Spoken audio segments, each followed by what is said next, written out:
जर तुम्हाला साध्या सोप्या शब्दात सांगायचं असेल की ऑरा म्हणजे काय, तर ते काय आहे? नजर लागणे हा एक मोठा ऑरा डॅमेज व्हायचा म्हणजे कन्सेप्ट आहे. कोणाचा विश्वास असू दे किंवा नसू दे, पण नाही, नजर आहे. लागणे ही गोष्ट सायंटिफिकली सुद्धा प्रूव्ह करतात. हा जो ऑरा जो इनिशियली चांगला असतो तो ड्यू टू सम सर्कमस्टन्सेस तो निगेटिव्ह होतो, प्रॉब्लेमॅटिक होतो. आपण एफर्ट म्हणजे ॲक्शन ओरिएंटेड सगळे एफर्ट्स राईट डिरेक्शनमध्ये असताना पण तुम्हाला जर गोष्टी तशा मिळत नसतील तर definitely it is your aura which you need to heal. पण मला थोडंसं ह्याच्यावरती एम्फसाइज करून विचारायचं आहे की आयुष्यात किंवा ओव्हरऑल असे कोणकोणते फॅक्टर्स आहेत की ज्याच्यामुळे तुमचा ऑरा निगेटिव्ह होतो किंवा ऑरा अफेक्ट होतो? पब्लिकली हे प्लॅटफॉर्मवर सांगेल, जी व्यक्ती आयुष्यातून कायमची गेली, specifically they left this earth म्हणजे गेलेत, त्यांच्यासाठी तुम्ही एक करू शकता, डोळे मिटल्यावर ती व्यक्ती तुमच्या समोर येऊ शकते. एखादा व्यक्ती गिल्ट आणि ओव्हरथिंक मध्ये जात असेल तर what is the first step की जी त्यांनी घ्यायला पाहिजे टू हील हिमसेल्फ? म्हणजे ॲज आय सेड की या देहाचं नाव स्मिता आहे, मग हे जे मन सो कॉल्ड आहे हे स्मिताच आहे ना, पण मग अनुभव कोण घेत आहे? आजकालचा हा जो ट्रेंड आहे मल्टिपल फिजिकल रिलेशनशिप्स, ह्याच्यामुळे तुमचा ऑरा मेजरली डिस्टर्ब होतो. म्हणजे मला असं म्हणायचं की केसांमध्ये आपल्या एनर्जीज तर सोडा, आपले खूप लाईफ्स पण आहेत. मिनिमम 3 लाईफ्स आहेत आपल्या केसांमध्ये आणि नखांमध्ये. बापरे. The memories associated with that. कधी कधी नुसतं असं म्हणणं, अरे यार काय घर आहे याचं, माझं पण घर असं झालं असतं, तर हे सुद्धा नजर लागणं आहे. लाईक हे जस्ट एक्सक्लेमेशन देणं. ऑरा लेवलवरती आपल्याला जर स्वतःची नजर काढायची असेल किंवा एनर्जी लेवलवरती जर तुम्हाला प्रोटेक्ट करायचं असेल तर what is that simple way की ज्याने आपण हे नजर आपली रिमूव्ह करू शकतो? पण डेफिनेटली तुम्ही तुमच्या लाईफचं स्क्रिप्ट जे घेऊन आलाय ना, ते 80% of that is all your past lives. अरे बापरे.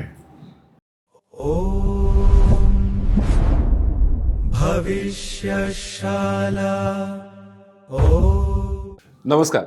भविष्यशालाच्या आजच्या भागामध्ये मी अधीश तुमच्या सगळ्यांचं मनापासून स्वागत करतो. आयुष्यात ना आपल्या प्रत्येकाचं आपण जेव्हा जन्म घेतो ना तेव्हा आपल्या लाईफचे काही पर्पजेस असतात आणि काही व्यक्तिमत्व अशी असतात ना की ज्यांचा जन्मच मुळात दुसऱ्याचं जगणं सुंदर करावं, सोपं करावं याच्यासाठी झालेला असतो. आणि अशाच एक खूप छान पाहुण्या, एक खूप छान मार्गदर्शक आज आपल्या या भागात गप्पा मारायला आल्यात. स्मिता कुलकर्णी, तुमचं मनापासून स्वागत आहे. नमस्कार.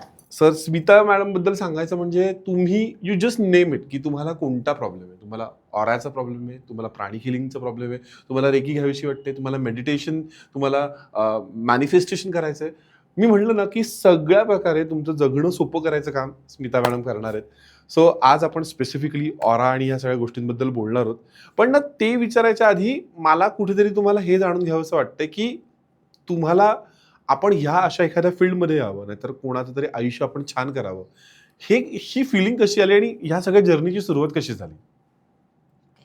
खूप सुंदर प्रश्न आहे. म्हणजे मला असं खूप मागे जाऊन विचार करायची आवश्यकता नाही, पण खूप गोष्टी अशा लगेच जाणवल्या तुमच्या आता प्रश्नातनं की आपण नक्की काय काय सुरुवात केली आयुष्यात. तर मी माझ्या करिअरची सुरुवात हॉस्पिटल इंडस्ट्रीमध्ये केली होती. माझं BSc झाल्यामुळे DMLT लॅब टेक्निशियन म्हणून मी खूप क्लोज असोसिएशनमध्ये प्रॉब्लेम्स बघत होते लोकांचे. आणि मला असं सतत वाटायचं की मला या लोकांना ना अदर दॅन मेडिकल काहीतरी मदत करता यायला पाहिजे. आणि मदत करायची म्हणजे काय ह्याची उत्तरं मला तेव्हा फार काही माहीत नसायची. 2004-05ची गोष्ट असेल ही. माझं ग्रॅज्युएशन झाल्यानंतरचे लगेचचे काही दिवस होते ते. सिमिलरली मला माझ्या आयुष्यात अनेक वेळा अनेक प्रकारे भगवंतांनी तारलेलं आहे. तर मला असं जाणवायचं की माझ्यावर भगवंताची खूप मोठी कृपा आहे. पण मग ती कृपा मला समोरच्याला मदत कशी करता येईल त्याच्याबद्दल. म्हणजे मला असं आठवतंय एकदा मी पेशंटशी बोलत होते ICU मधल्या, तर त्यांच्याकडनं असं आलं की त्या खूप गरीब बॅकग्राऊंडमधनं आलेल्या होत्या आणि she was very helpless for her husband.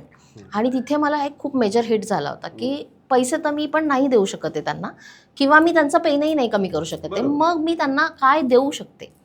It's just than empathy. मी त्यांना फक्त कंपॅशनेट करू शकते की नाही गोष्टी बदलतील, होतील वगैरे. पण काहीतरी अजून होतं ज्या मला त्या दर 3 दिवसानंतर ऑलमोस्ट सांगायचं की तू येऊन गेलं की मला बरं वाटतं. किंवा काकांमध्ये सुधारणा होते. काका त्या दिवशी जेवलेले नसतील दिवसभरात, तर त्यांनी एखादं सूप घेतलंय म्हणा, असं काही ना काहीतरी त्या सांगत असायच्या. आणि मी जेव्हा घरी जाऊन विचार करायचे तर मला असं वाटायचं की मी ह्या पेशंटमध्ये खूप इमोशनली इन्व्हॉल्ड आहे. Which is not right for my profession, म्हणजे त्या प्रोफेशनसाठी. त्या असं मला profession. म्हणजे बरोबर, तुम्ही बरोबर. दर पेशंटला जर तुम्ही इमोशनली इन्व्हॉल्व राहिलात तर तुम्ही खूप ड्रेन आउट व्हाल. बरोबर. पण मग असं होत असताना मला सतत जाणवायचं की मला काहीतरी करायचं आहे जे मला म्हणजे मदत करता येईल, की मी फक्त मग तेव्हा माझ्या आयुष्यात प्राणिक हिलिंग, रेकी हे शब्द माहीत व्हायला लागले होते की हिलिंग मॉडॅलिटीज असतात. Other than medicine there are multiple ways to heal. बरोबर. आणि मग तेव्हा मी स्वतः शिकायला सुरुवात केली वेगवेगळ्या गोष्टींमध्ये.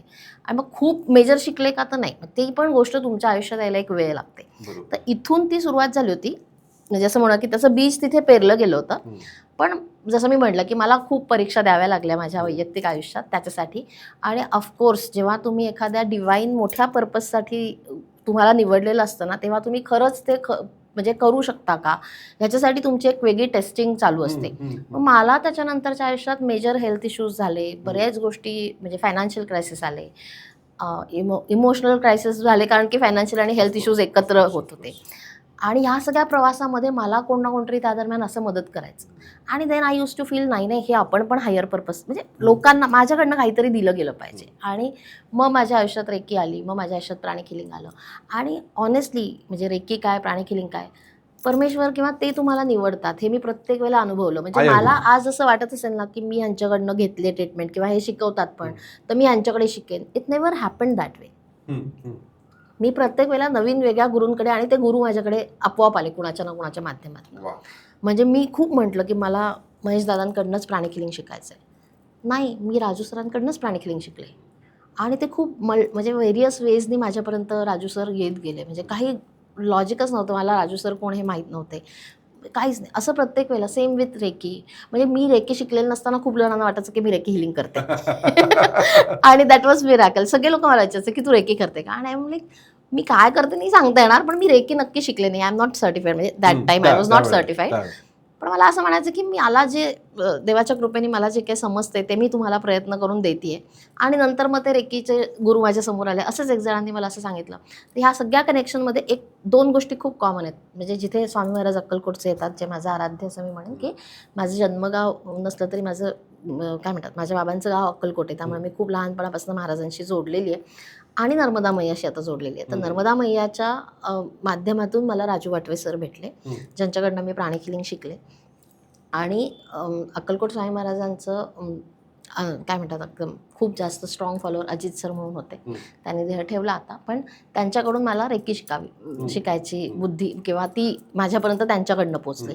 तर असं असतं की तुमच्यासाठी जे आहे ना ते योग्य वेळी तुमच्यापर्यंत पोचतं. I believe. आणि या सगळ्याची सुरुवात अशी होती की मी काहीतरी समाजाचं देणं लागते आणि म्हणून मला हे करायचं आहे. आणि I am fortunate enough to give. मी throughout COVID more than 500 लोकांना म्हणजे चार्जेस मिनिमम म्हणजे ₹1 असं घेऊन हिलिंग्स दिलेले आहेत. कारण की तेव्हा खूप गरज होती आणि गोष्टी फ्री करायच्या नाही म्हणून तो ₹1. कारण की जिथे ज्यांना ते शक्य नव्हतं त्यांच्यासाठी विदाऊट चार्जेस पण केलेले आहेत. फक्त तेच आहे की आपण देणं लागतो ही सततची भावना होती आणि लोकांना त्यांच्या विविध त्रासातून मुक्त करायचं. म्हणजे it is not just physical pain.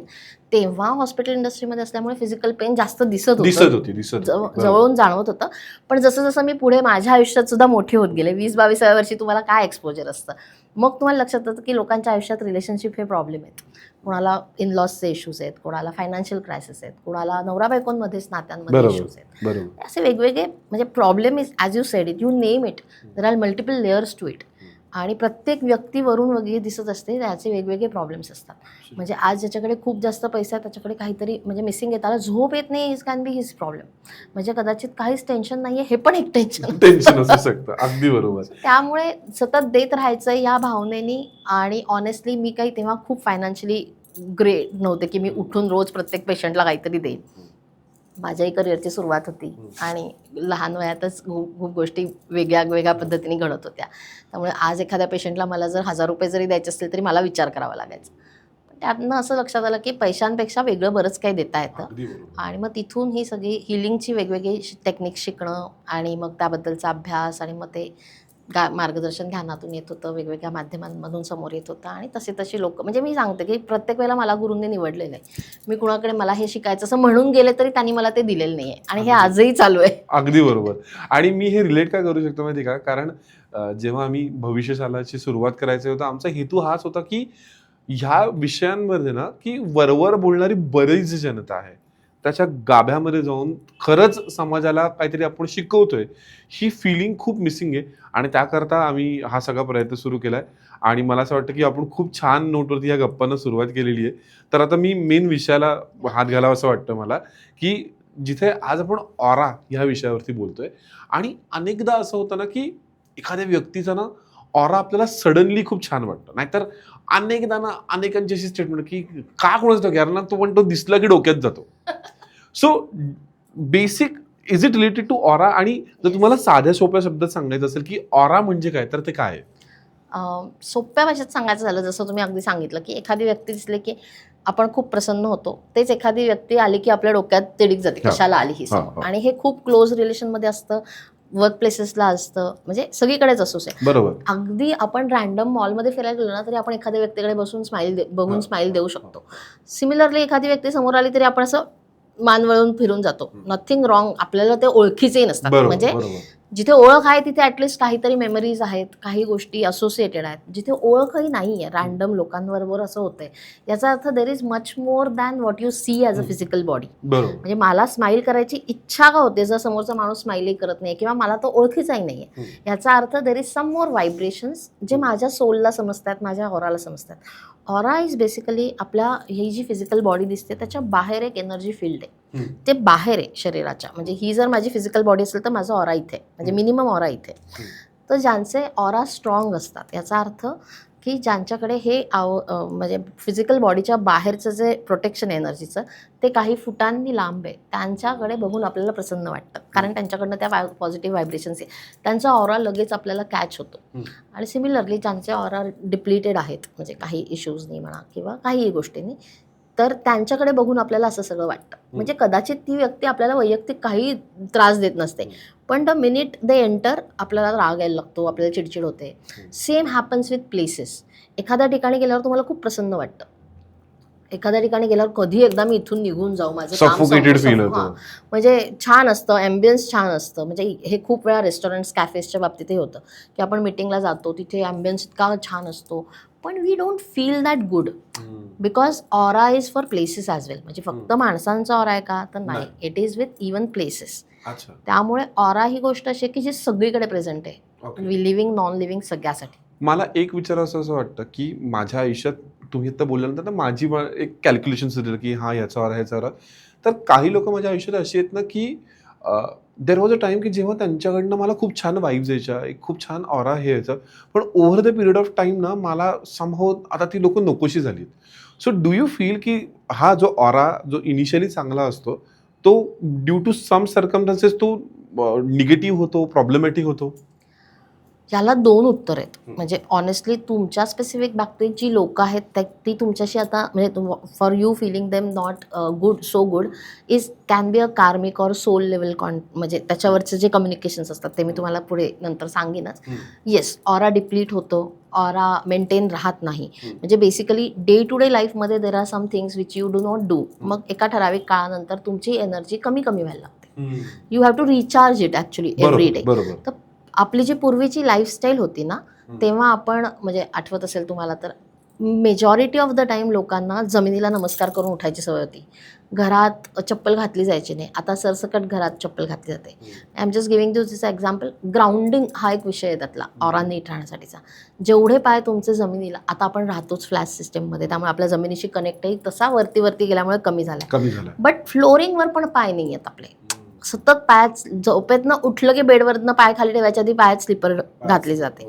So तुम्ही ऑरा मेंटेन करण्यासाठी मग मेडिटेशन करताय का, किंवा तुम्ही काही वेगळी साधना, जप साधना असेल, म्हणजे ज्याची त्याची इच्छा, ज्या त्या धर्माप्रमाणे तुम्ही जे काही तुमच्यामध्ये आहे ते करताय का. सिमिलरली अशा काही गोष्टींनी जर आता कमी कमी होत गेला तर तुम्ही जे घेऊन आलाय ते पण कमी होत जातं आणि तो निगेटिव्हमध्ये कन्वर्ट होत जातो. म्हणजे I call them as a energy vampire as well. म्हणजे मीच नाही, ती टर्म आहे, तुम्ही गुगल पण करू शकता, की काही लोक तुमची सतत एनर्जी खेचून घ्यायला लागतात. They are called as energy vampires. म्हणजे त्यांच्याकडे स्वतःचं असं खूप काही नाहीच आहे, किंवा त्यांच्याकडे जे आहे ते खूप निगेटिव्हमध्ये आहे. मग ते सतत जे एखादी व्यक्ती पॉझिटिव्ह भेटली तर त्याला म्हणजे असं होत असतं की मी जाताना खूप फ्रेश असते आणि मग येताना मला इतकं ड्रेन आउट व्हायला होतं की आय जस्ट कांट टॉलरेट असं. तर याचा अर्थ त्या व्यक्तीची एनर्जी खूप निगेटिव्ह आहेत आणि त्याला खूप गरज आहे, त्यामुळे ऑटोमॅटिकली तुमच्याकडनं त्या एनर्जीज जात असतात. If you have that low, म्हणजे चांगल्या एनर्जीज तुमच्यापाशी असतील तर ऑरा प्रोटेक्ट करणं पण एक गोष्ट असते. म्हणजे in a way you should shield your self जेव्हा तुम्ही नाही, पब्लिक प्लेसेसला. त्याच्याकडे तर येऊच यात, पण मला थोडंसं ह्याच्यावरती एम्फसाइज करून विचारायचं आहे की आयुष्यात किंवा ओव्हरऑल असे कोणकोणते फॅक्टर्स आहेत की ज्याच्यामुळे तुमचा ऑरा निगेटिव्ह होतो किंवा ऑरा अफेक्ट होतो? बेसिक तुमची लाईफस्टाईल आहे. आपण पंचमहाभूतांशी रिलेटेड काहीच आता करत नाही. म्हणजे जसं मी म्हटलं की आपण पूर्वी नमस्कार करायचो जमिनीवर चालायचो, ग्राउंडिंग एक झालं, अर्थ एलिमेंटशी रिलेटेड, एअर एलिमेंटशी रिलेटेड आपण सतत मोकळ्या हवेत असायचो. आता आपण सतत बंदिस्त एसीमध्ये असतो, सनलाईटचं एक्सपोजर नाही आहे आता, म्हणजे युजली होत नाही आहे. हे बेसिक क्रायटेरिया आहेत. प्लस तुम्ही किती स्ट्रेस घेताय, किती ओव्हर थिंक करताय, तुम्ही internal aura is all about your energy. तर एनर्जी कशावरती असेल, व्हायब्रेशन्सवरती असेल. तर तुमचे व्हायब्रेशन्स काय आहेत? मी सतत जर विचार करत राहिले की आता माझं कसं होणार, तर माझ्याकडे खूप गोष्टी असलेल्यांना पण आता कॉन्फ्लिक्ट यायला लागतं. म्हणजे आता हिला प्रॉब्लेम आहे का, म्हणजे आपल्याकडे फाईट फ्लाईट मोड चालू होतो. मग तो आपल्या सबकॉन्शियस लेवलमधनं त्या सगळ्या मॅग्नेटिक वेव्हज येतात, ज्या तशा तुमच्या ऑरामध्ये रिफ्लेक्ट होत राहतात. मग तुमचा ऑरा तिथे पण डिप्लीट व्हायला लागतो. नजर लागणे हा एक मोठा ऑरा डॅमेज व्हायचा म्हणजे कन्सेप्ट आहे. कोणाचा विश्वास असू दे किंवा नसू दे, पण नजर लागणे ही गोष्ट सायंटिफिकली सुद्धा प्रूव्ह करतात. आता म्हणजे जे काही मशीन्स आलेत ना, त्याने तुम्ही ऑरा चेक केलं तर तुम्हाला लक्षात येतं की तुमचा ऑरा कुठे कुठे ब्रेक झाला आहे, किती फ्रॅगमेंटेड आहे. ओव्हर थिंकिंग जे करतात त्यांचा फ्रॅगमेंटेड असतो ऑरा. तर असा म्हणजे दिसतं की ह्याला असे सगळीकडनं फाटे फुटलेत, असं नाही. म्हणजे it's a complete energy body ज्याच्यावरती तुम्हाला शिल्ड असतं. Basically it's a shield for your physical body. आणि जेव्हा एनर्जी बॉडी म्हणजे ऑरा अफेक्ट होतो, तो या कुठल्याही माध्यमातून होऊ शकतो. म्हणजे स्ट्रेस आहे, तुमच्या डेली हॅबिट्स आहेत, आणि सेम ॲज आय सेड की तुम्ही जेवढं नेचरशी कनेक्टेड असाल तेवढा तुमचा ऑरा प्रोटेक्टेड. मग तुम्ही अगदी रोज नामजप नाही केलं तरी चालेल, तुम्ही रोज 5 मिनिटं गवतावर रिकाम चाला, दॅट ऑल्सो हेल्प्स. प्रत्येकाची ऑरा प्रोटेक्ट करण्याची आणि ऑरा एनर्जाइज करण्याची पद्धत आणि त्या ऑटोमॅटिकली घडतात. म्हणजे तुम्ही मला जर विचारलं तर तुम्ही ऑरासाठी वेगळं काय करता का, नाही, माझ्या जे रुटीन आहे त्याच्यातनं ते ऑरा ऑटोमॅटिक प्रोटेक्ट होतंय किंवा एनहान्स होतंय, ॲटलिस्ट आहे तिथे राहतंय किंवा पुढे जाते. हे प्रत्येक व्यक्तीच्या बाबतीत होतंय. जे आपण रुटीनमधनं सोडून देतो तिथून तुमचा ऑरा डिस्टर्ब व्हायला सुरुवात होते. मला तुम्हाला एक प्रश्न असा विचारावा वाटतो की तो मुन्ना भाईचा सीन आहे ना की तेरे को पता नहीं है तू पेशेंट है, नाही तो तेरे को पता नहीं तेरे को ट्रीटमेंट की जरूरत है. सी कसं आहे माहिती का, ही गोष्ट अशी आहे ना की कोणीही समोरून येऊन सांगणार नाही की मला ऑरा हिलिंगची गरज आहे, पण कुठेतरी आतनं एक ते इंडिकेशन असं की समथिंग इज रॉंग. सो जर तुम्हाला अशी काही सिम्पटम सांगायचे असेल की जो आत्ता इथे समोर माणूस बघतोय त्यांनी जर आत्मपरीक्षण करायला पाहिजे की मला माझा ऑरा हील करायची गरज आहे, तर अशा कोणत्या गोष्टी, म्हणजे एक्झाम्पल देतो की मे बी आता तुमचे जवळचे मित्र तुम्हाला अचानक टाळायला लागले, तर is it a sine of तुमचा ऑरा डिस्टर्ब्ड आहे? Yes, it is a sine of तुमचा ऑरा डिस्टर्ब आहे. दुसरी गोष्ट, ऑरा डिस्टर्ब झालाय का हे कळण्यासाठी अगदी बेसिक साईन असते की तुमची स्लीप पॅटर्न डिस्टर्ब होतो. One of the basic sign is तुमचा स्लीप पॅटर्न डिस्टर्ब होतो. त्याच्यानंतर ओव्हर थिंकिंगला जातात, स्ट्रेस अँझायटी वाढायला लागते. त्याच्यानंतर आपल्याला जे आपल्या म्हणजे फॉर एक्झाम्पल बऱ्याचदा लोक असं कंप्लेंट करतात की ह्याचं काम तर सगळ्या अवघड गोष्टी पण लगेच होतात, माझं साधं बँकेत मोबाईल नंबर चेंज करायचं कामला मला 4 वेळा हेलपाटे घालायला लागतात. म्हणजे पीपल वोंट बिलीव्ह की मला 4 वेळा त्याच्यासाठी हाफ डे घ्यायला लागला. आणि याचा अर्थ there is something not right with your energies, की तुम्हाला एखादी गोष्ट सतत जी सोपी आहे त्याच्यात सुद्धा अडथळे येत आहेत. प्रत्येक कामामध्ये अडथळे येणं. आपण एफर्ट म्हणजे ॲक्शन ओरिएंटेड सगळे एफर्ट्स राईट डिरेक्शनमध्ये असताना पण तुम्हाला जर गोष्टी तशा मिळत नसतील तर definitely it is your aura which you need to heal. म्हणजे हे बेसिक आहेत. बरोबर आहे. आणि जसं आता तुम्ही सांगितलं की प्रत्येकाची ऑरा हील करायची पद्धत वेगळी असू शकते. Yes, but if you have to mention की सम ऑफ द वेज की ज्यांनी तुमचा ऑरा तुम्हाला हील करता येईल, व्हॉट आर दोज वेज? सगळ्यात आधी तर बेसिक आहे की सलग 21 डेज एक्सेप्ट फ्रायडे तुम्ही सॉल्ट वॉटर बाथ सुरू करा. म्हणजे इट डिपेंड्स तुम्हाला किती त्रास होतो त्याच्यावरती, पण स्टील. किंवा रोज रात्री कंपल्सरी झोपताना बाथ घ्यायला सुरुवात करा. रात्री जिथे झोपता तिथे एक छोटा तुपाचा दिवा लावायला सुरुवात करा. That will protect your energies, जी ड्रेन आउट होणार नाही. Because night time is many times you get drained out. आणि खूप वेळा मग तुम्हाला सकाळी उठल्यावर झोप होऊनही फ्रेश वाटत नाही. याचा अर्थ तुमच्या एनर्जी ड्रेन होतात. सो त्यामुळे म्हणजे आपण त्याला मॉडर्न सायन्समध्ये स्लीप ॲपनिया आणि असे बरेच काय काय नावं देऊ शकतो. पण ह्याच्याशी related correction methods other than pills can be this simple techniques. हां हां water bath is the simplest way to clean your aura. म्हणजे तुम्ही साध्या पाण्याने विदाऊट सोप फक्त शॉवर खाली उभं राहा. कोल्ड वॉटर अगदीच थंडी वगैरेमध्ये शक्य नसेल तर कोमट वॉटर, गरम पाणी नाही. तर त्याने तुम्हाला ऑरा हील व्हायला मदत होते. पाय मिठाच्या पाण्यात घालून सलग बसायचं without any gadget, without any screen. म्हणजे तुमच्या डोक्यातले सगळे विचार जे तुम्हाला ओव्हर थिंकिंगकडे नेत आहेत ते सगळे त्या पाण्यामध्ये निघून जातात. Salt is the best remedy. Grounding करा, ॲज आय सेड. सनलाईटमध्ये जा, जर शक्य असेल तर पाण्याशी जेवढं कनेक्ट ठेवता येईल तेवढं ठेवायचं. अशा बेसिक गोष्टी केल्या तरी ऑरा तुमचा हील व्हायला सुरुवात होते. वा. आणि मला वाटतं की अगदी बेसिक गोष्टी आहेत ह्या, पण ह्या करता येण्यासारख्या आहेत. एक्झॅक्टली. मला याच नोटवरती ना एका वेगळ्या विषयाला हात घालायचा आहे, कारण I know you have expertise in to that topic also. आपला आत्ताचा जो ऑरा आहे, नाही तर आत्ताचे जे आपले इश्यूज आहेत याच्यावरती आपल्या पास्ट लाईफचा किती परिणाम असतो? म्हणजे मागच्या जन्माचं सुद्धा काही देणं आपण पुढे कॅरी करतो का आपल्या ऑरामध्ये? ऑरामध्ये देणं कॅरी करतो का, तर त्याचं उत्तर मी नाही म्हणेन. पण डेफिनेटली तुम्ही तुमच्या लाईफचं स्क्रिप्ट जे घेऊन आलाय ना, ते 80% of that is all your past life. अरे बापरे. आणि 20% इज युअर फ्री विल, जे तुम्ही या जन्मात या परिस्थितीमध्ये क्रिएट करता, जे या जन्माचं नवीन अकाउंट क्रिएट होत असतं. तर ह्याच्यात एक मेजर माझं असं म्हणजे माझा अभ्यास म्हणा किंवा जे काही समजलं आहे मला त्या बाबतीतलं, असं त्यावरून सांगेन की आपलं आयुष्य आपण स्क्रिप्ट केलेलं आहे. म्हणजे मी जर म्हटलं की मी स्मिता कुलकर्णी म्हणून ह्या जन्मात, मग मला इतके आजार का झाले हा प्रश्न मला जेव्हा पडायचा, की जर मी माझं आयुष्य निवडलं आहे तर मग मी चांगलं का नाही निवडलं? Why I have taken so much of pain. बरोबर बरोबर. किंवा मला जर फायनान्शियल स्ट्रगल होता मधल्या काही वर्षांमध्ये, तर तो का निवडला मी? सो तो इट इज नेवर, म्हणजे देणं घेणं आहे का आपल्या सोलचं, तर आहे काही ठिकाणी, आय विल से येस. पण मेजॉरिटी ऑफ द टाईम सोलला लर्निंग पर्पज आहे. म्हणजे आज जे काही माझ्या या देहाचं नाव आहे ते स्मिता आहे, पण माझ्या सोलचं खूप गोष्टी आधीपासून त्यांनी अनुभवलेल्या आहेत. सोलला काही नाव नाही आहे. त्या सोलला स्वतःची प्रगती करायची, त्याला स्वतःला काहीतरी शिकायचं आहे, त्याला स्वतःला काहीतरी एक्सपिरियन्सेस घ्यायचे. आणि मी जसं म्हटलं 80% of that is past life. कारण की तिथे काहीतरी राहिलंय शिकायचं, तिथे काहीतरी इम्प्लिमेंट करायचं राहिलंय, मग किंवा काही ॲज यू सेड द्यायचं राहिलंय, घ्यायचं राहिलंय. सो ह्या सगळ्याचं एक म्हणजे जमा खर्च म्हणून आपण म्हणूयात, तर ते सगळं आपण 80% घेऊन आलो. पण मग ह्याचं सुद्धा हिलिंग करणं गरजेचं असतं, कारण प्रत्येकाचं एक प्रॉब्लेमचं पॅटर्न असतात की एक जण कोणीतरी सतत एका रिलेशनशिपमध्ये फेल होत असतो, एक जण काहीतरी नवीन बिझनेस करतो आणि त्याच्यामध्ये फेल असतो, एक जण असतो की ज्याची सतत एक कोणाशी तरी भांडणं होत असतात. सो ह्या सगळ्याचं सुद्धा हिलिंग होणं गरजेचं असतं.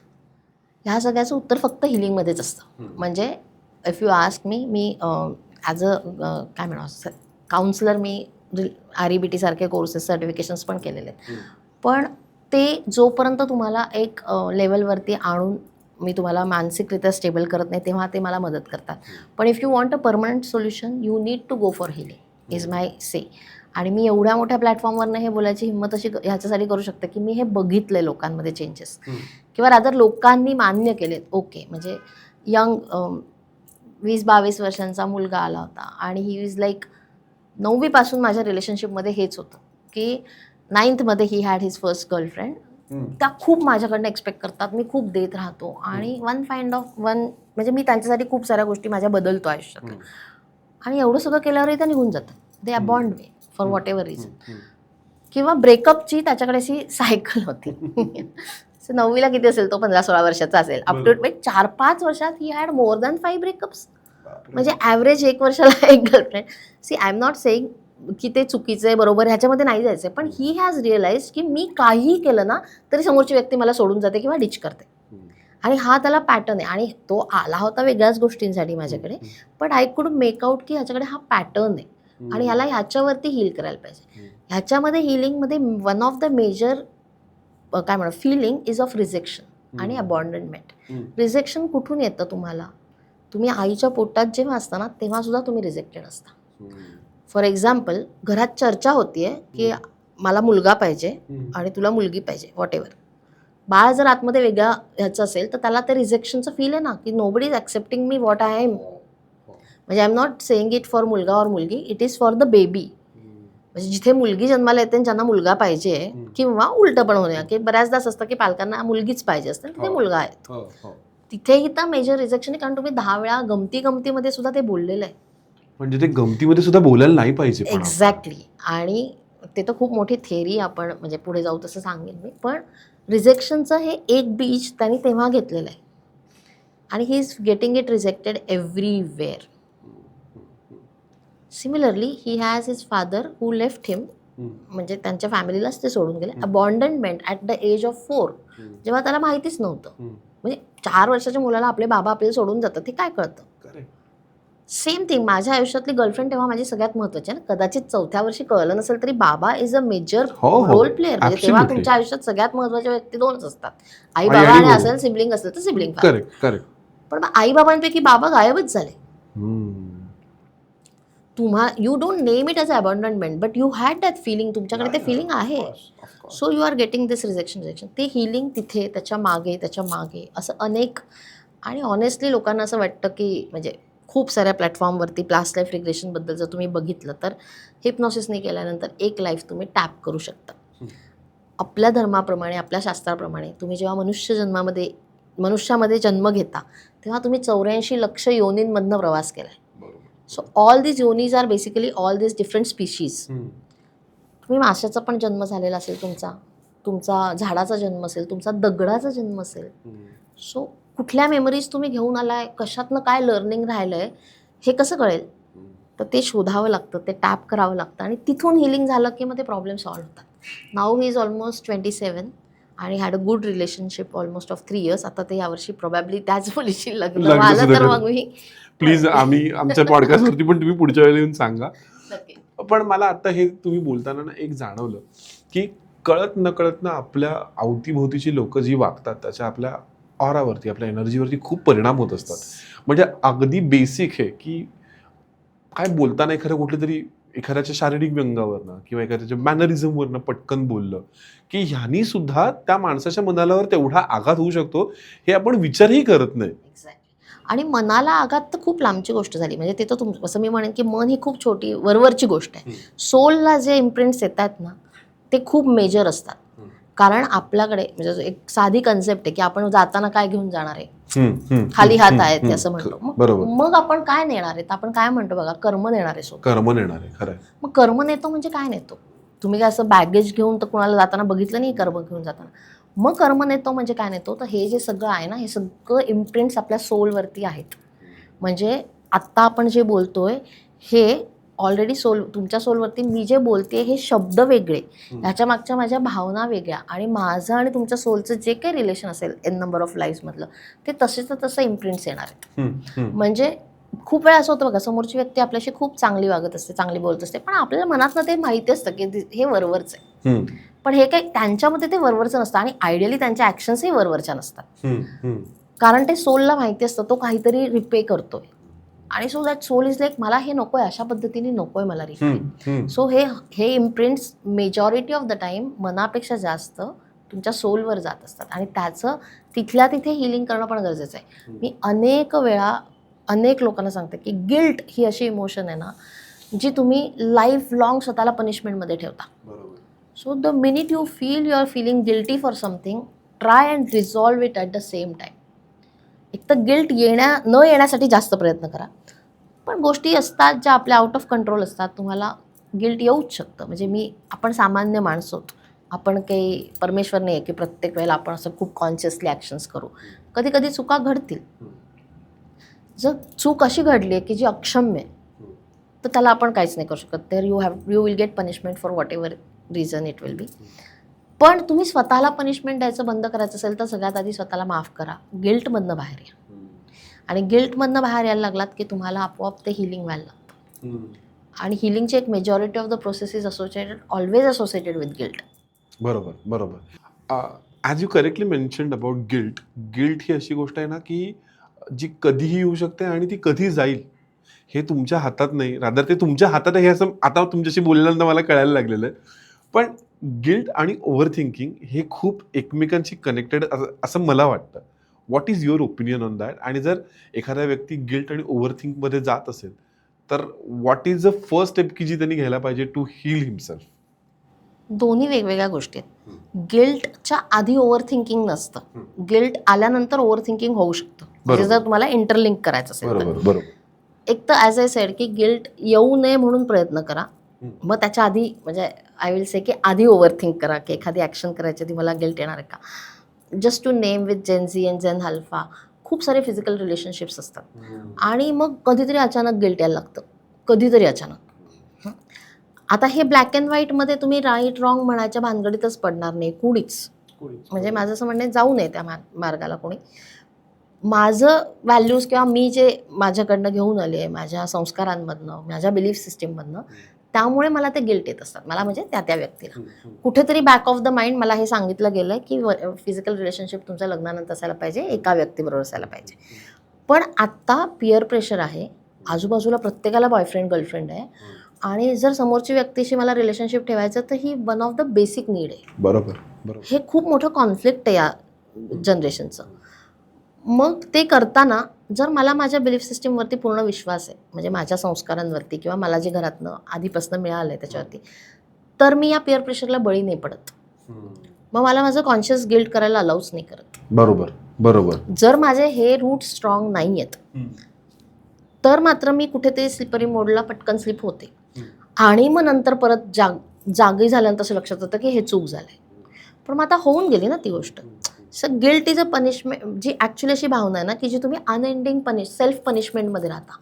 मग ती सेल्फ पनिशमेंट थांबवण्यासाठी उपाय एकच आहे, एक तर ते परत करू नका किंवा जे घडून गेलं त्याच्यासाठी स्वतःला माफ करा.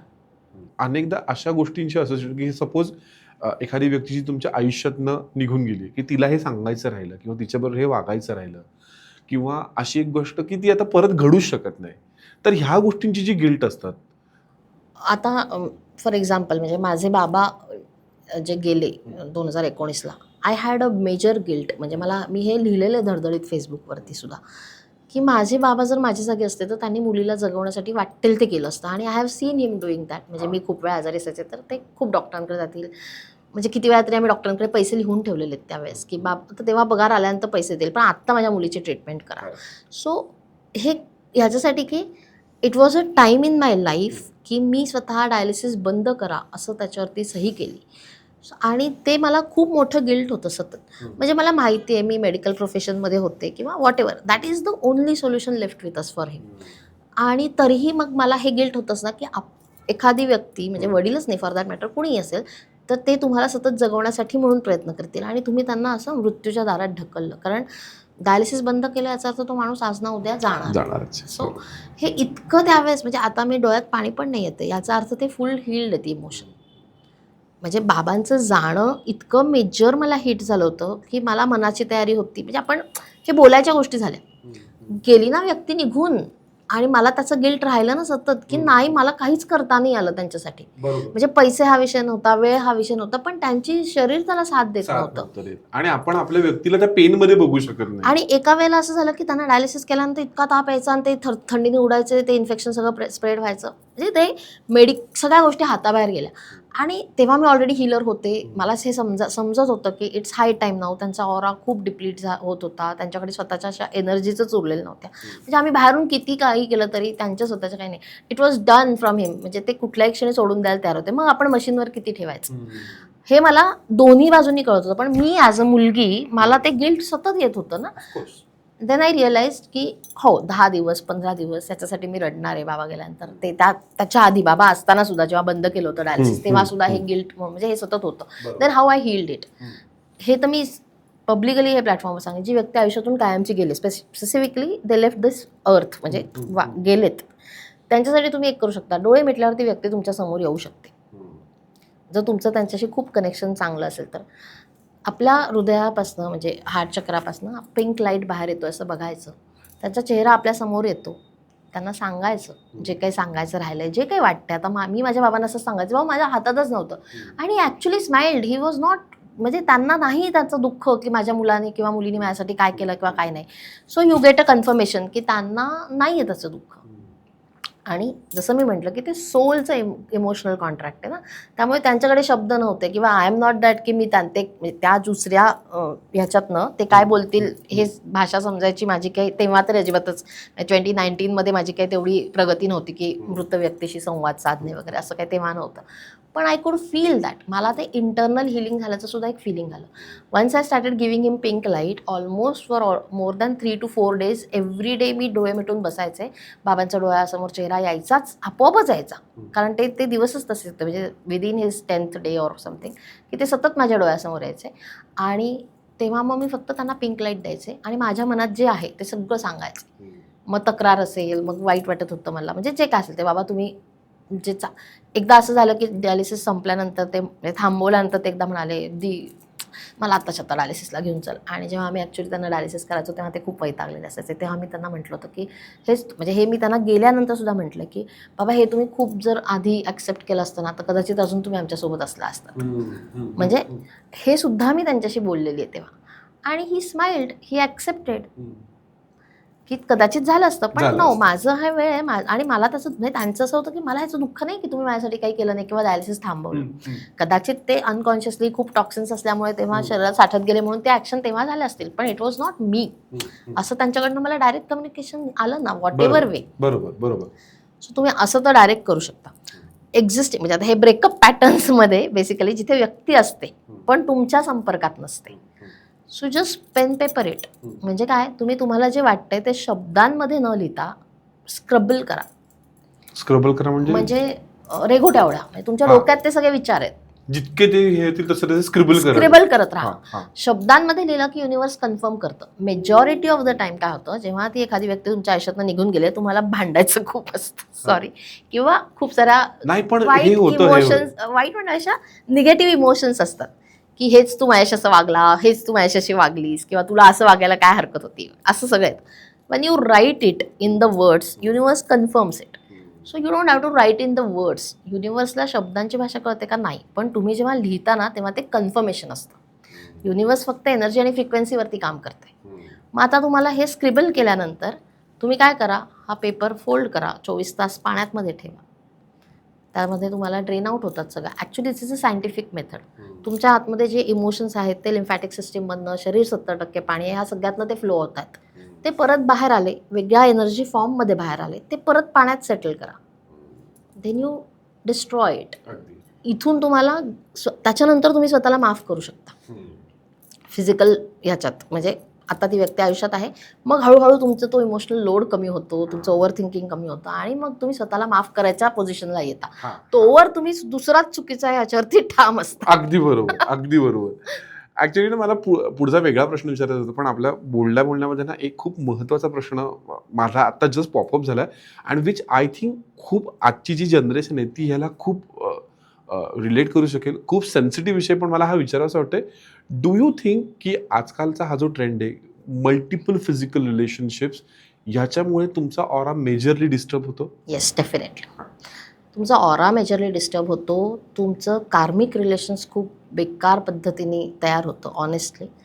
आणि आपल्याला वाटतं की इट्स वन नाईट स्टँड, म्हणजे ज्यांना वाटतं त्यांना, it is never a one night stand. Your body has memories. म्हणजे तुम्हाला जर माहिती, अगदी सोप्या भाषेत सांगायचं झालं तर, कदाचित तुम्ही तुमच्या पणजोबांना तर बघितलेलं असेल नसेल, पण ज्यांच्या कोणाकडनं ऐकलेलं असतं, ही पणजोबांसारखी दिसते, पणजी आजीसारखी दिसते, किंवा असं म्हणूया की आपण जे जनरेशनल येतं, म्हणजे ह्याचं केसांची ठेवण आजोबांसारखी आहे, कपाळाची ठेवण आजीसारखी आहे, कशी आली ती तुमच्याकडे? This is all your body has memories.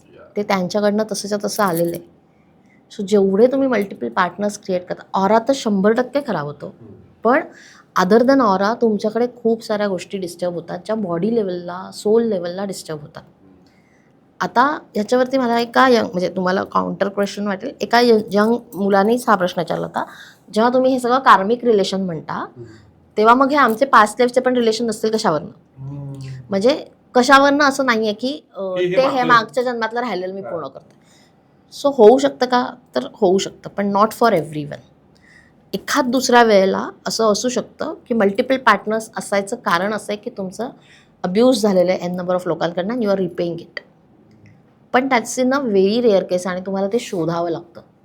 जे आत्ता मॅक्सिमम बघितलं जातं ते बाय चॉईस, जिथे मी फ्री विल म्हणते, म्हणजे जे तुम्ही नवीन ह्या जन्माची कर्म क्रिएट करता त्याच्यात जास्त मेजॉरिटी ऑफ गोष्टी येतात, की मला आवडतंय, मला मजा येते, की मला त्या फ्लोमध्ये राहायचं आहे. हे जे आहे ना हे खूप घातक आहे. म्हणजे आय हॅव सीन पीपल, म्हणजे मुलं बेसिकली लहान अशी, की लहान म्हणजे मी त्यांना लहानच म्हणते, 13-14 वर्षांची मुलं सांगतात की मला गर्लफ्रेंड नाही आहे किंवा बॉयफ्रेंड नाही आहे म्हणून मला खूप एकटं वाटतं. मी 13-14 वर्षांच्या मुलांना मित्रमैत्रीण असायला पाहिजे नाही यार एकटं वाटतं तर. हो बरोबर. गर्लफ्रेंड बॉयफ्रेंड का असावे, पण हे कल्चर आहे, हे सगळ्या शाळांमधनं झालेलं आहे. It is not.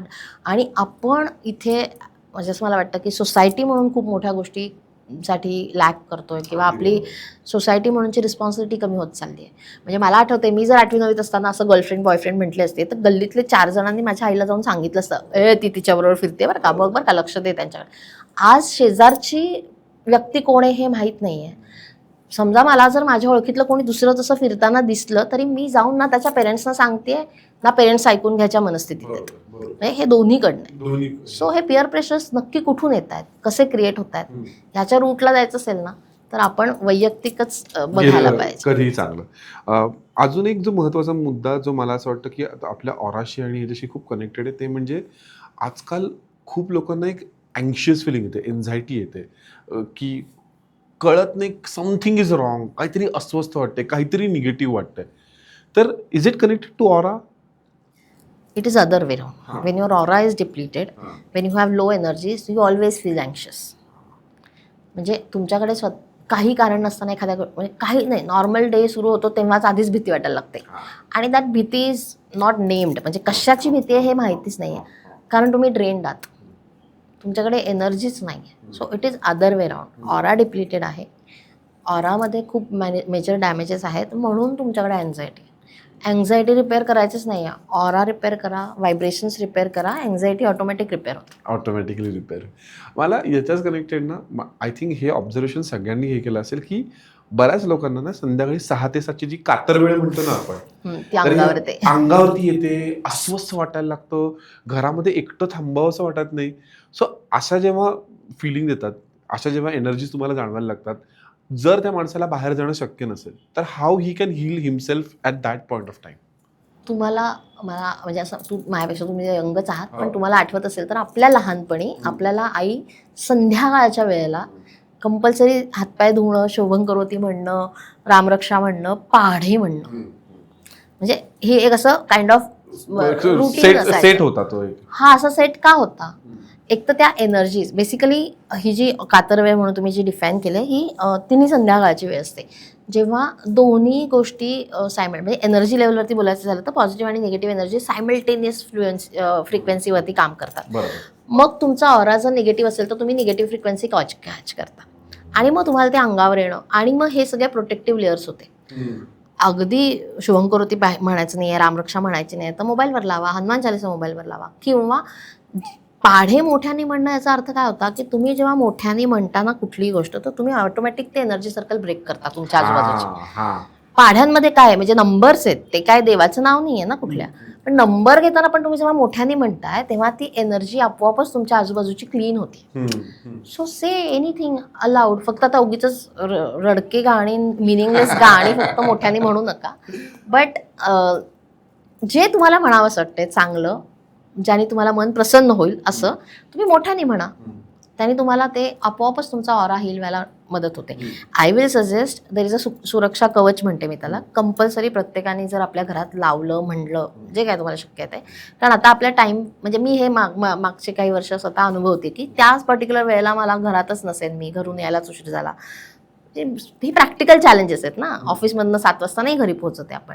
जेव्हा शक्य आहे, जेव्हा घरात पाऊल ठेवतोय तेव्हा TV, न्यूज हे सगळं बंबार्डिंग कंटेंट घेण्यापेक्षा हनुमान चालीसा, रामरक्षा, हनुमान चालीसा किंवा भीमरूपी रामरक्षा आणि भीमरूपी या सिक्वेन्सने जर तुम्ही रोज जेव्हा तुम्हाला शक्य तेव्हा प्ले करा, दॅट्स अ प्रोटेक्टिव्ह कवच म्हणूया आपण त्याला, असं जे तुम्हाला स्वतःला, तुमच्या घरातल्या मेंबर्सना, तुमच्या वास्तूला ते प्रोटेक्शन देतं आणि त्या एनर्जी हळूहळू नॉर्मलाइज व्हायला मदत होते.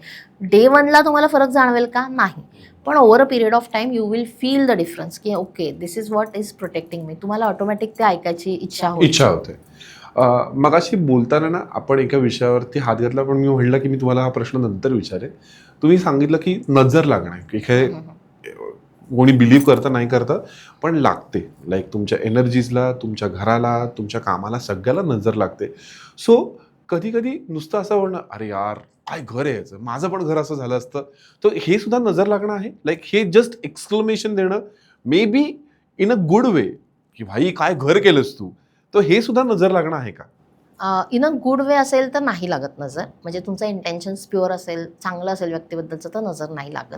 अगेन समोरचा ते कसं घेतोय त्याच्यावर पण नजर लागायचं अपेक्षित. म्हणजे तुम्ही माझ्यासाठी खूप चांगल्या मनाने बोललाय, पण आय टेक इट की तू माझ्यासाठी चांगला विचारच नाही करू शकत, मग पण मला नजर लागेल. So it is both way. दुसरी गोष्ट अशी आहे की युजली ज्यांचे ऑरा डॅमेज्ड असतात काही ना काही कारणाने, त्यांना नजर लागते, किंवा खूप सेन्सिटिव्ह ऑरा असतात. म्हणजे फॉर एक्झाम्पल जे लोक सतत अनेक लोकांमध्ये असतात, त्यांना त्यांच्या ऑरा सेन्सिटिव्ह असतात, कारण खूप साऱ्या एनर्जीज मिक्स मॅच होत असतात. ऑरा आत्ता सुद्धा you are cutting my aura, I can say that, कारण we are in the proximity where we can actually, म्हणजे आपल्या एक हातभर लांबच्या जवळ जे कोणी असेल ते आणि आपल्या ऑरामध्ये एनर्जी एक्सचेंज होत असतात. तर जे लोक खूप सतत क्राऊड, आता लोकलनी प्रवास करताय, तुम्हाला कुठे काय डिस्टन्स मेंटेन करता येणार नाही. सो तुमचा ऑरा ऑटोमॅटिकली सेन्सिटिव्ह होऊन जातो. जिथे तुम्हाला खूप बेसिक टेक्निक्स असतात, ज्या मी युजली ज्यांना खूप त्रास होतो त्यांना सांगत असते की तुम्ही ऑरा प्रोटेक्ट करण्यासाठी रोज काय करायचं, त्या गोष्टी, पण त्या पर्सनलाइज्ड असतात. कारण की तुमचा ऑरा कसा प्रोटेक्ट करायचा, तुम्ही कुठे डॅमेज होताय हे समजल्यानंतरच त्या सांगता येतात. पण असतात की बेसिक टेक्निक्सनी पण वापरू शकतो. पण येस, नजर लागणं असतं, पण ॲज अ सेड की ते दोन्हीकडनं आहे. खूप चांगल्या इंटेन्शननी बोलणार नाही, चांगलं. आता माझ्या बाबतीत बोलायचं झालं तर there are few people who say good about me, आणि they are saying it with a good intention. मला पण माहिती आहे. For me I can say, माझ्या बाबतीत अगदी वाईट मनाने जरी कोणी बोललं तरी माझ्या बाबतीत ते वाईटपणाने पोचतच नाही आहे, because I take it everything as a positive. म्हणजे तुम्ही मला कदाचित as a competitor as a jealous सुद्धा म्हणत असाल, पण I don't take it that way. मी काय घेते ह्याच्यावर जास्त मॅटर करतात. बरोबर आहे, बरोबर आहे.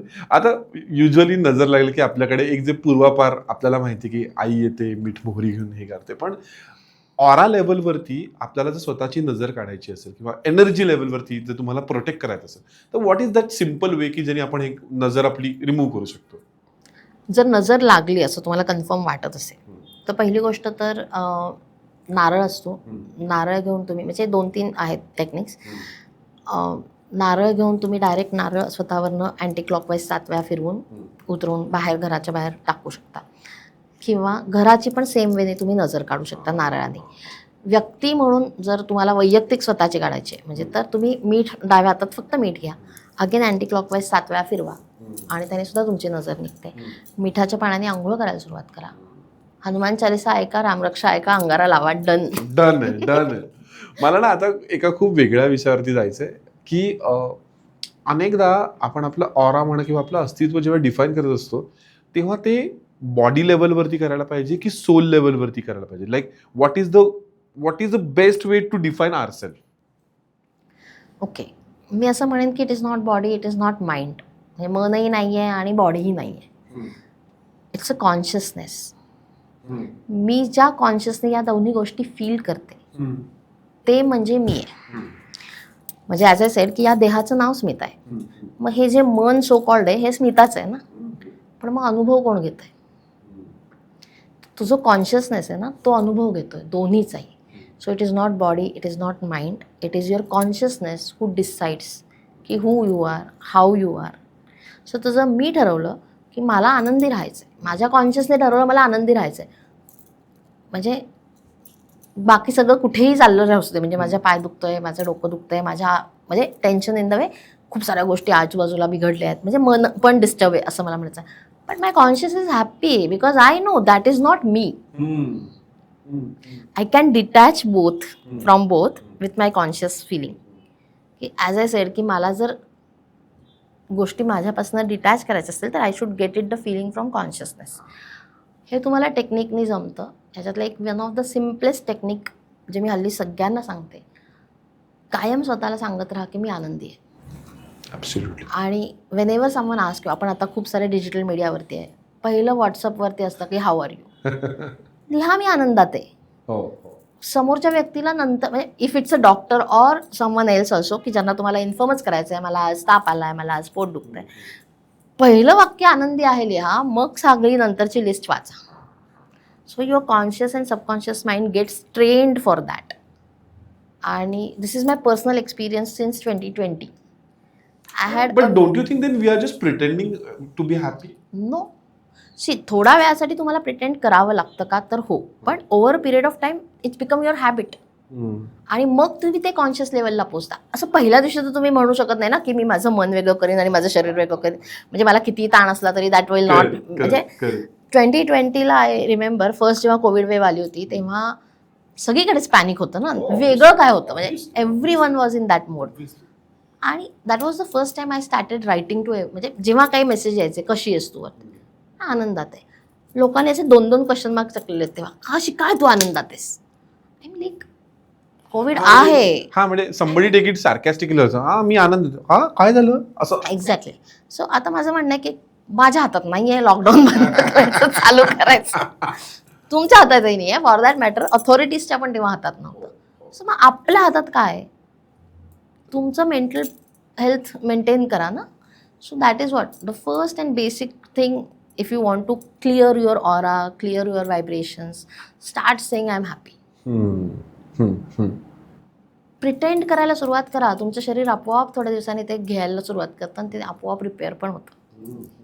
म्हणजे now if you ask me, 2020 नंतर मी 2021मध्ये मेजर कोविड हिट झाला मला स्वतःला. मी हॉस्पिटलमधून पोचलेल्या होत्या की आता मी बाय बाय म्हणणार आहे बौद्ध जगाला. हां, आणि पीपल टेक इट निगेटिव्ह. मी म्हटलं मी सॉरी म्हणायला आली इथे, निगेटिव्हचं नाही. जर चुकून काही राहिलं असेल तर I don't want to take that baggage with me. आणि भगवंत कृपेने पुढचं भरपूर मोठं कार्य माझ्याकडून व्हायचं होतं, त्यामुळे they have send me back. पण आय रिमेंबर मी माझ्या पोस्ट अशा होत्या की day positive, day 6 I am happy, I got the bed after 12 hours fight, what ever. पण लोकांना असं वाटत होतं ही बाई किती पॉझिटिव्ह आहे, कारण की मी पॉझिटिव्ह होते. म्हणजे कोविड पॉझिटिव्ह असणं वेगळा भाग, पण मी तशीच होते. मिळेल का बेड? मिळेल. प्रयत्न तर चालू आहेत.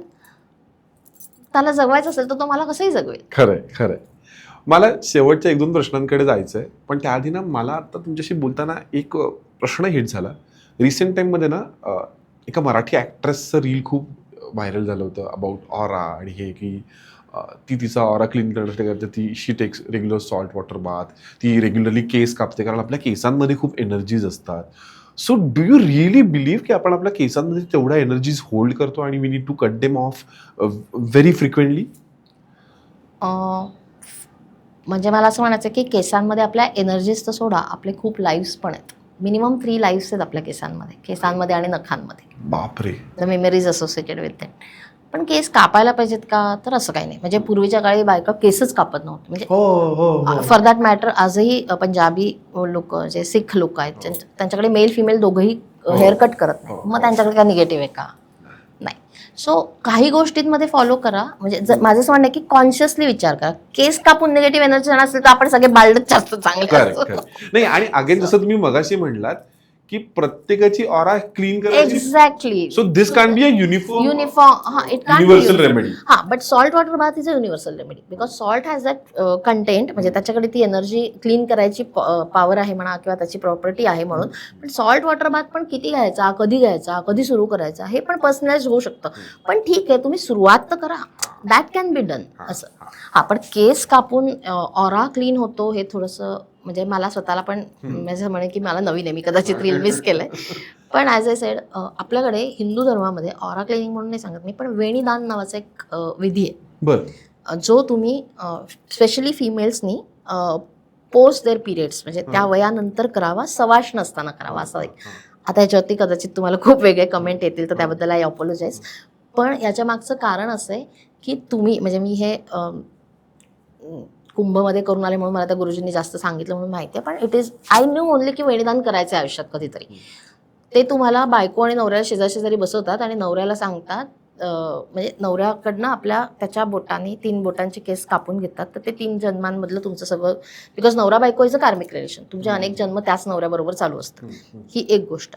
दुसरी अशी एक गोष्ट त्यांनी मला सांगितलं की त्यांनी माझ्याकडनं असं म्हणून घेतलं की जर मी थ्रूआउट या जन्मामध्ये तू समोर असताना सुद्धा माझ्या आयुष्यात जर कोणाकडे मी वेगळ्या नजरेने बघितलंय, किंवा म्हणजे ठीक आहे, प्रत्येक वेळेला काय तुम्ही अगदी फिजिकल रिलेशनशिपमध्ये जाल असं नाही, पण मेंटली सुद्धा जर मी कधी चीट केलं ना तर त्याच्यासाठी मी सॉरी आहे. आणि मी आता असं काही घडलेलं असेल तर त्याच्यासाठी तुम्हाला माफ कर किंवा माफ पण करतो. आपल्या ह्याच्यामध्ये ही किती आधीपासून सोयी आहे. एक्झॅक्टली. आणि हे केव्हा सांगितलंय त्यांनी, जेव्हा तुमचे पिरियड्स गेल्यानंतर करायचं कारण असं आहे की त्याच्यानंतर तुमची हेअर ग्रोथ थोडी मंदावते. There is a reason behind it. म्हणजे आणि आणि ऑटोमॅटिकली तुमचं शरीर क्लीन्स झालेलं Exactly. असतं त्यावेळेला. तोवर तुमच्या सगळ्या त्या इच्छा, म्हणजे आता याच्या मागचं अजून एक असंही कारण की तुम्ही as a female if you see, जेवढा वेळ तुमचे गोष्टी चालू आहेत तेवढा वेळ तुमच्याकडे स्वतःच्या म्हणजे इच्छा असतील, हे असतील, ह्या सगळ्या एकदा सबटल पण होऊ देत ना. माझा नवरा माझ्यासोबत नाहीये, असे खूप लोक पूर्वी होती ना, हो हो. की एकत्र कुटुंबामध्ये बाई इथे राहते, बाहेर गेलेत पुरुष कामाला, बरोबर. त्यामुळे असं होतच असेल ना की तिला नाही जेव्हा पाहिजे तेव्हा नवरा अवेलेबल आहे, तर वाटलं असेल, म्हणजे झालं नसेल काय, पण वाटलं तर असेलच, अरे हा माणूस माझ्या आयुष्यात पाहिजे होता, व्हॉट एव्हर. हा. तर ह्या सगळ्या गोष्टींचा खूप आधीपासून विचार केलेला आहे आपल्याकडे. वा. तर केसांमधनं क्लिन्झिंग होतं का, तर होतं, पण there are different ways and there are scientific method. असं पार्लरमध्ये जाऊन केस कट करून क्लिन्झिंग सेम. जेव्हा तुमच्याकडे म्हणजे तुम्हाला मुंज केली जाते, व्रतबंध केला जातो, तेव्हा आपण केस काढायचं. One of the reason is this की तुमचं सगळं आधीचं काढून टाकायचं आणि क्लीन क्लिन्झिंग. इव्हन नर्मदा परिक्रमा किंवा मोठ्या यात्रा सुरू करताना पुरुषांना तर पूर्णच काढायचं, म्हणजे क्षौरच करतात. त्याच्या मागचं कारणच आहे की तुम्ही बऱ्याच गोष्टी क्लीन करूनच निघा. आता लोक सांगतात की ते 4 महिन्यात तुमचे केस वाढतात, मग किती वाढतील, त्याला सायंटिफिक कारण आहे, ते आधी शोधा. 4 महिन्यात वाढतील, 5 महिन्यात, 1.25 वर्षात वाढतील, ते नंतरची गोष्ट. पण हे आहे, फक्त ते वेगळ्या पद्धतीने इम्प्लिमेंट करायला पाहिजे.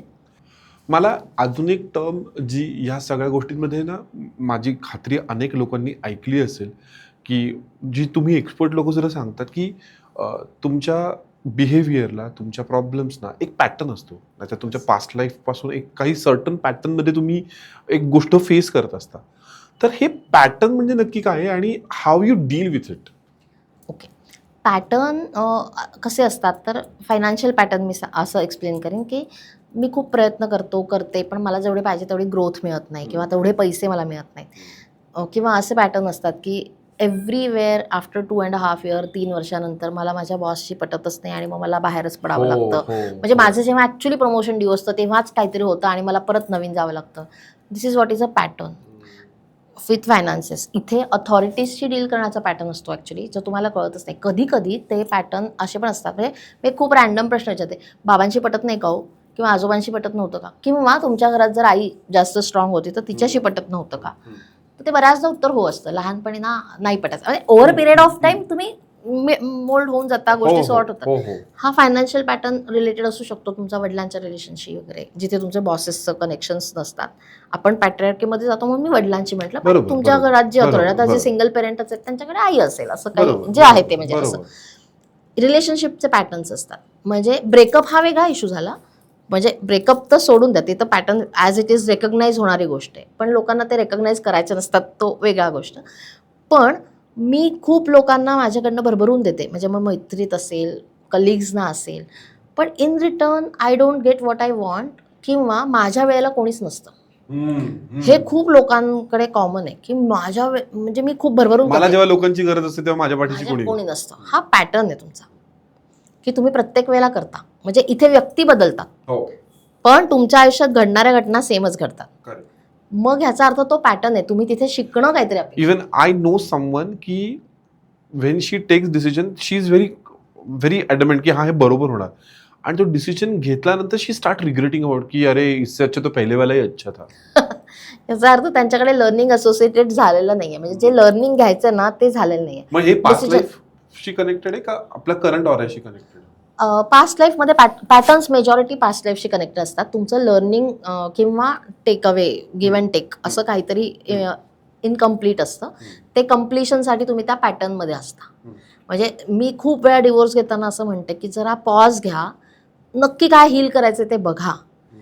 डिवोर्स ह्या जन्मात होईल, परत पुढच्या जन्मात शक्य होईल त्याच व्यक्तीला डील करण्यापेक्षा आत्ता हील करा. आय अग्री, तुम्ही खूप त्रासात आहात, फॉर बोथ. हिलेबल असतं हे.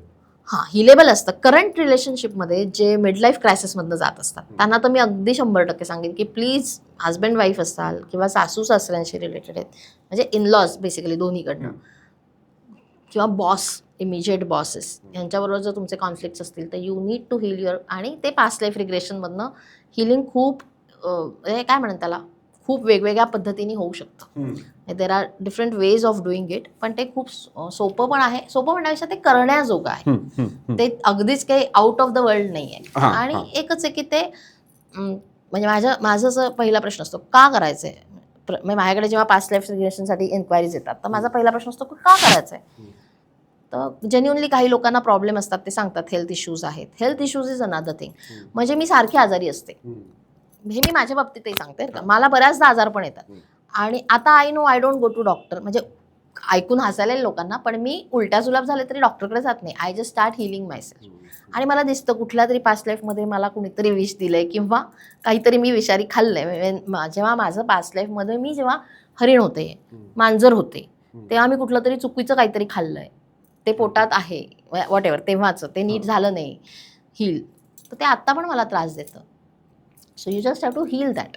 आणि past lives are many past lives. As I said की 84 लक्ष योनींमधून आल्या, तर it is not just one life.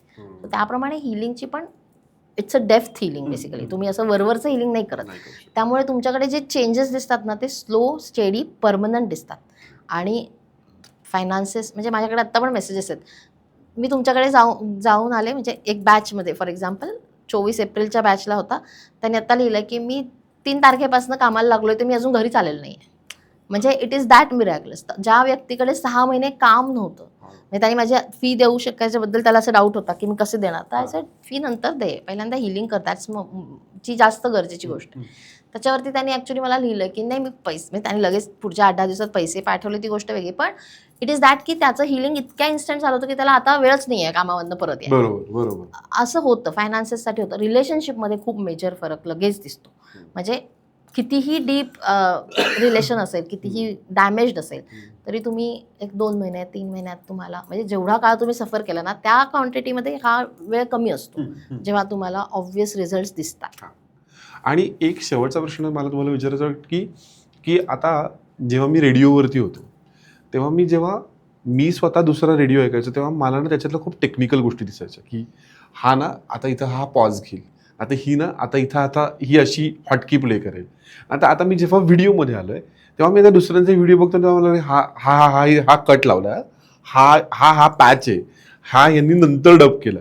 तसं does it happen with you की ऑटोमॅटिकलीच लोक भेटताना तुम्हाला ती अशी त्या फ्रिक्वेन्सीजमध्ये आणि त्या एनर्जीजमध्ये दिसायला लागतात, म्हणजे तुम्ही कुठेतरी तो टेक्निकल होऊन जाता का खूप? असं माझं पूर्वी व्हायचं की म्हणजे एखादी व्यक्ती माझ्यापाशी आली आणि त्यांनी प्रॉब्लेम सॉल्व्ह सुरुवात केली की मला असं व्हायचं की ओके, ह्याचं हे डॅमेज आहे.